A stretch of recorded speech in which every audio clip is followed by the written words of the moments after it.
अस्सलाम वालेकुम। वालेकुम सलाम। भाई कैसे हैं? अल्लाह का शुक्र, आप सही हैं? अच्छा, आज आप आज आप क्या सुनाएंगे हम लोगों को? आप आपके सामने नाच सुनाएंगे। कौन सी नात सुनाएंगे? हम ला इलाहा इल्लल्लाह।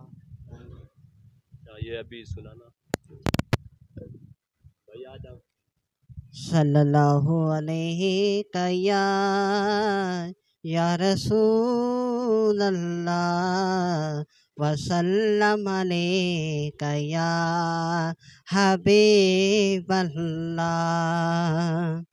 ला इलाहा इल्लल्लाह, ला इलाहा इल्लल्लाह, आमीना बिरसूलल्लाह।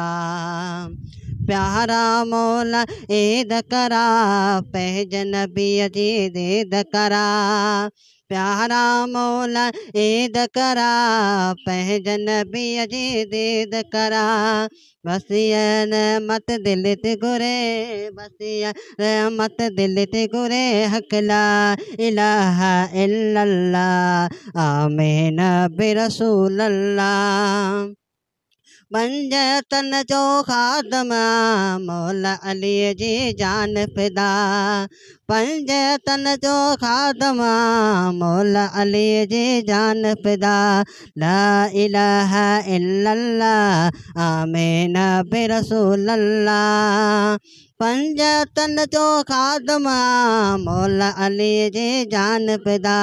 हर मन जो तो जिक्र करे, हर मन जो तो जिक्र करे, अकला इलाहा इल्लल्लाह, आमीन बिरसूलल्लाह।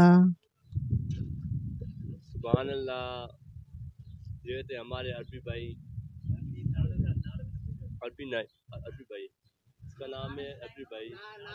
आपका नाम क्या है भाई? मेरा नाम आरफ हुसैन है। इसका नाम है आरिफ हुसैन। ये यूसुफ बोर्ड का रहने वाला। अच्छा, और आप नाम सुनाएंगे या बस एंड ही है? अच्छा, आपको हम इस चैनल के लिहाजे से हम आपको ये छोटा सा गिफ्ट देते हैं। ये गिफ्ट है 10 वाला केक। ये आपको हमारी तरफ से गिफ्ट है, हमारी तरफ से खाना मोहब्बत से प्यार से। ठीक है साहब, ये हमारे सब्सक्राइब करें।